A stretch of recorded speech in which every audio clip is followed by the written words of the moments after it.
Olá, a paz do Senhor, meus irmãos, e que Deus os abençoe grandemente. Amém? Hoje estaremos meditando no livro de Abacuque, capítulos 1, capítulo 2 e finalizando no capítulo 3. Eu sou o professor Ricardo e estarei com os irmãos neste momento, neste dia, na exposição deste livro maravilhoso que é o livro de Abacuque. Amém? Vimos aqui, irmãos, que no livro de Abacuque ele profetizou para Judá desde 612 a 589 a.C. E aqui só para os irmãos situarem um pouco. Os últimos 4 reis de Judá foram homens maus que negligenciaram a Deus e oprimiram o povo. Babilônia invadiu Judá 2 vezes antes de que finalmente a destruíra em 586. Era um momento de temor, opressão, perseguição, imoralidade e falta de lei. Abacuque não entendia porque Deus parecia não fazer nada com a maldade da sociedade.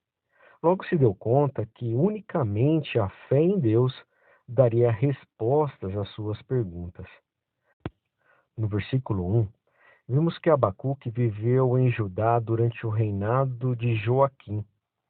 Aqui nós temos uma referência em 2 Reis, capítulo 23, versículo 36.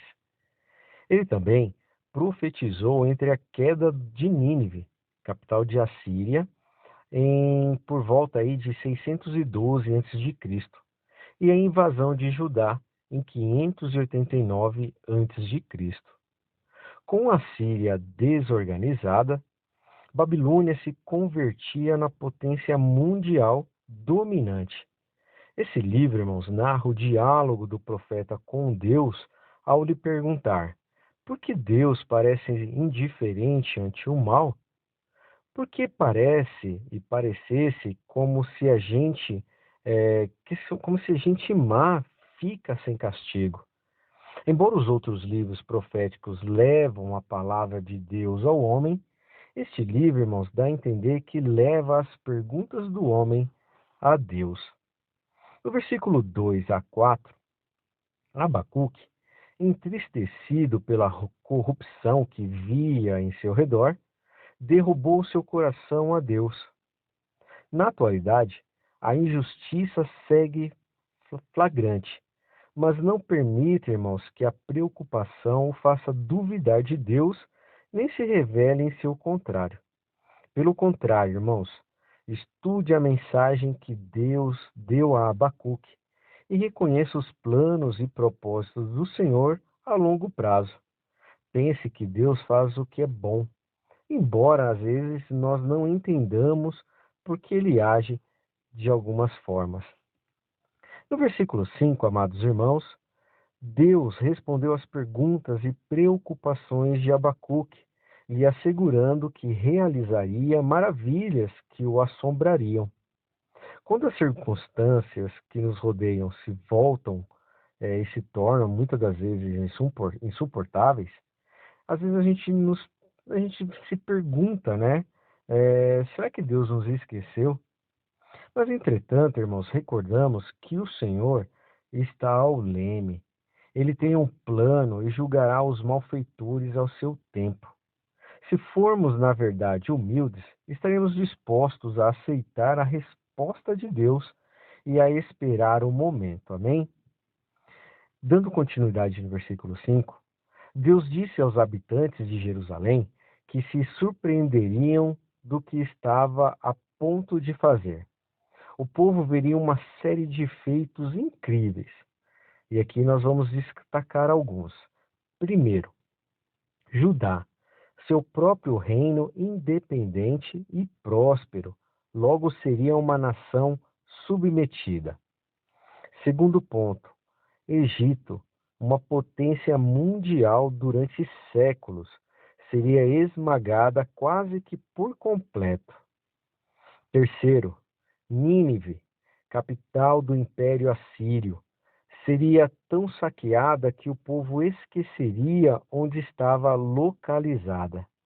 Quarto, e os caldeus, ou seja, os babilônios, levantariam-se com grande poder. Eram palavras, irmãos, realmente surpreendentes, mas o povo viu o seu cumprimento. No versículo 6 do capítulo 1, os caldeus babilônios, que viviam ao noroeste do Golfo Pérsico, surgiram com grande poder ao redor por volta, de 630 antes de Cristo, e começaram a impor-se no Império Assírio, já para 605 provavelmente antes de Cristo. Tinham, irmão, conquistado a Síria e Egito para converter-se na primeira potência mundial. Entretanto, eram tão maus e tão malvados como os assírios porque procuravam os cativos. Estavam orgulhosos de suas táticas de guerras e confiavam em seu poderio militar. Os exércitos podiam conquistar cidades fortificadas, porque construíam aterros, maciço de terra que acumulavam contra as muralhas. No versículo 11, vimos que os babilônios estavam orgulhosos de seu poderio militar, das suas estratégias, de seus exércitos e armas. Como não respeitavam ao ser humano, seus exércitos levavam à sua nação riquezas, botas de cano longo, prisioneiros e tributos das nações conquistadas. A essência da idolatria é pedir aos deuses que fabricou ajuda para obter o que desejam. Mas a essência do cristianismo é pedir a Deus que nos fez que nos ajude a obter o que desejamos. A meta da idolatria é a sua glória, e a meta do cristianismo é a glória de Deus. Amém? No versículo 13, e finalizando o capítulo 1, Judá receberia seu castigo de mãos dos babilônios. Abacuque se sentiu de uma forma consternado, porque Deus ia utilizar uma nação mais malvada que Judá para castigá-la. Mas os babilônios não sabiam que Deus os utilizava para que Judá voltasse para o Senhor. E o orgulho de Babilônia por suas vitórias seria sua ruína. O mal é autodestrutivo e nunca está fora do alcance de Deus. O Senhor, ele pode utilizar qualquer instrumento, irmãos, embora seja pouco comum, para nos corrigir e nos castigar. Quando nós merecemos o castigo ou a disciplina, como podemos nos queixar pela classe, ou seja, pela vara com que Deus nos castiga? Quem somos nós para questionar Deus, não é verdade? No versículo 1 do capítulo 2, vimos aqui, irmãos, que o vigia e a torre de vigilância era uma imagem que frequentemente os profetas utilizavam para expressar, na verdade, uma expectativa.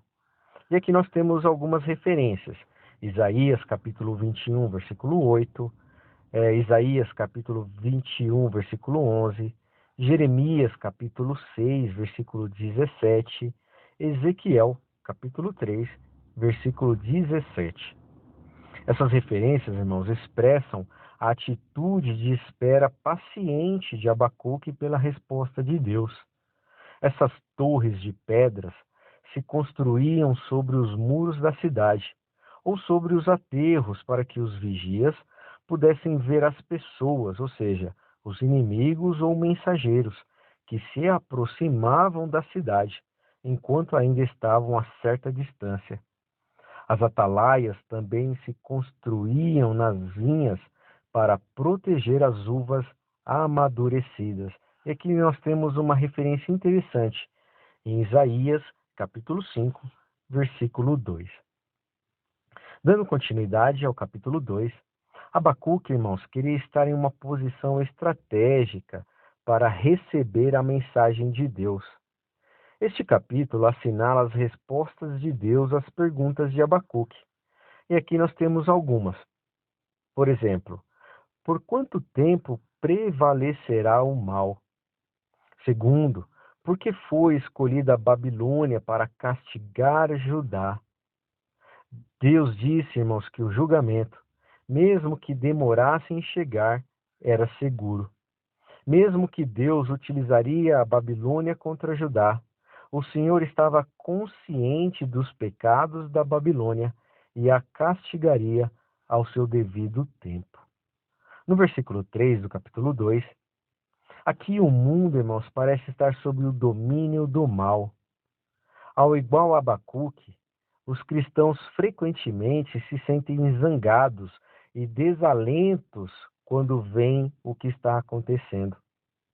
Abacuque, irmão, se queixou a Deus vigorosamente quanto a isso. A resposta que Deus lhe deu é a mesma que nos daria: tenha paciência. Levarei a cabo meus planos ao seu devido tempo. Não é fácil, irmãos, muitas das vezes ser paciente. Mas, entretanto, é bom recordar que Deus aborrece o pecado ainda mais que nós. O castigo do pecado chegará com certeza, como disse Deus a Abacuque. Aqui vimos o conselho de Deus para que Abacuque esperasse com confiança plena em Deus, mesmo que não compreenda por que ocorrem as coisas daquela forma. No capítulo 2, versículo 4, as pessoas más da Babilônia confiavam em si mesmas e por isso cairiam, mas o justo, por sua fé, viveria. Esse versículo, irmãos, inspirou as inumeráveis cristãos. Paulo o cita em Romanos, capítulo 1, versículo 17, e também lá em Gálatas, capítulo 3, versículo 11.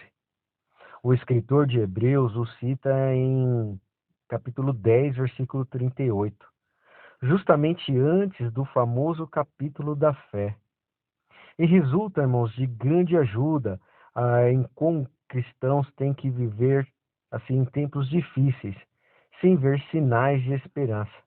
Os crentes devem confiar em que Deus dirige todas as coisas de acordo com os seus propósitos. Amém?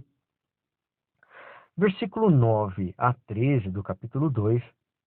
As riquezas de Babilônia provinham das desgraças de outros, mas essas riquezas só seriam combustível para o fogo. As vítimas e suas cidades clamariam contra a Babilônia.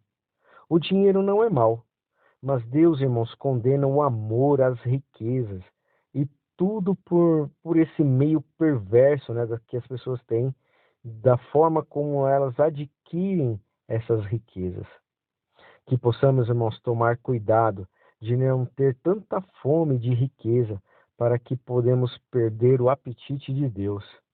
Não permitamos, irmãos, que o dinheiro tome o lugar da família, dos amigos e da comunhão com Deus. Amém?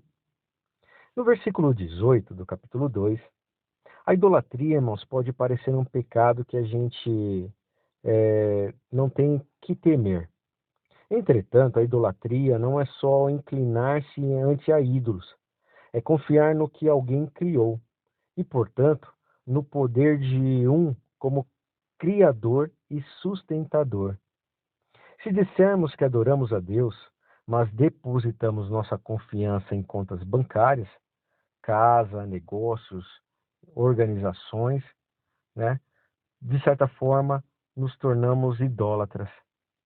Confiar em nós e não em Deus é um grande erro. Amém?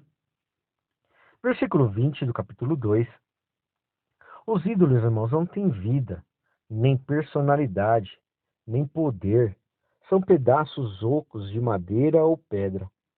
Os templos construídos para os ídolos estão igualmente vazios. Ninguém vive neles. Entretanto, o Senhor está em seu templo. O Senhor é uma pessoa real, viva e poderosa. Amém? O Senhor é total e verdadeiramente Deus. Os idólatras, irmãos, ordenam a seus ídolos que os salvem. Mas os que o adoramos ao Deus vivente, vamos com certeza com temor reverente e grande respeito, conquistar as bênçãos do Senhor. Para isso, precisamos reconhecer que tudo está submetido ao Senhor e cabe a Ele o momento certo de agir. Os ídolos, irmãos, permanecem em silêncio, não podem responder. Já o nosso Deus, o verdadeiro Deus, o único Senhor, Ele nos ouve, Ele nos fala por meio da Sua palavra. Que possamos, irmãos, nos aproximarmos de Deus com reverência e esperar que, mesmo em silêncio, para escutar o que o Senhor queira nos dizer. Amém? Capítulo 3 de Abacuque, a partir do versículo 1. Vimos aqui que Abacuque elogiou a Deus por responder suas perguntas. O mal não triunfará para sempre. Deus está ao leme e podemos confiar plenamente em que o Senhor reivindicará os que lhe são fiéis. Devemos então esperar em silêncio que o Senhor atue. Amém? No versículo 2 do capítulo 3, Abacuque sabia que Deus ia disciplinar a Judá e que não ia ser uma experiência agradável. Entretanto, aceitou a vontade de Deus e lhe pediu ajuda e misericórdia. Abacuque não pediu para que escapassem da disciplina, mas sim aceitou a verdade. Judá precisava aprender uma lição. Deus segue disciplinando com amor para que seus filhos retornem ao Senhor. Aceitar, irmãos, a sua disciplina com agrado e que lhe peça lhe peça para que ele possa fazer em nós a sua vontade. No versos 3, a palavra Selá aparece 71 vezes em Salmos e 3 vezes em Abacuque. Embora seu significado precioso se desconhece, muitos o consideram um termo musical. Poderia ser para levantar as mãos, ou um sinal de adoração, ou possivelmente uma exclamação como Amém ou Aleluia, para corroborar a verdade da passagem. Nos versículos 17 a 19 do capítulo 3, o fracasso da colheita e a morte dos rebanhos devastariam a Judá.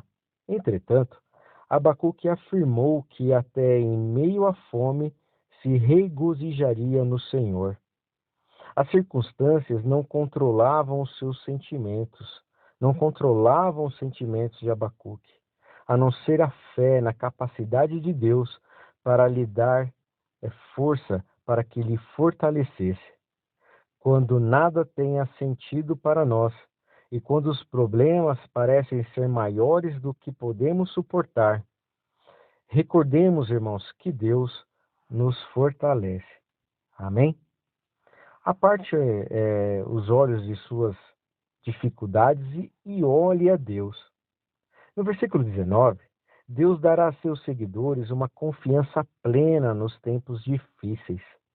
Correrão como servos através de terrenos acidentados e perigosos. Deus, irmãos, exercerá a sua justiça e terminará completamente com o mal e ao seu devido tempo. Enquanto isso, o povo de Deus, irmãos, precisa viver na fortaleza de seu espírito, confiando na vitória final sobre o mal. A nota para o diretor musical se utilizava quando esta passagem se cantasse como salmo na adoração do templo. E isso nós vemos aqui no versículo 19. E finalizando, irmãos, o capítulo 3. Abacuque perguntou a Deus por que os maus prosperam enquanto os justos sofrem. A resposta de Deus foi: não é assim. A larga, não é assim. Abacuque viu suas limitações e contraste com o controle ilimitado de Deus sobre os acontecimentos do mundo. Deus está vivo e tem o controle do mundo e o que nele ocorre. Não podemos, irmãos, ver tudo o que Deus faz nem tudo o que ele fará, mas devemos estar seguros de que o Senhor é Deus e que fará o que é bom.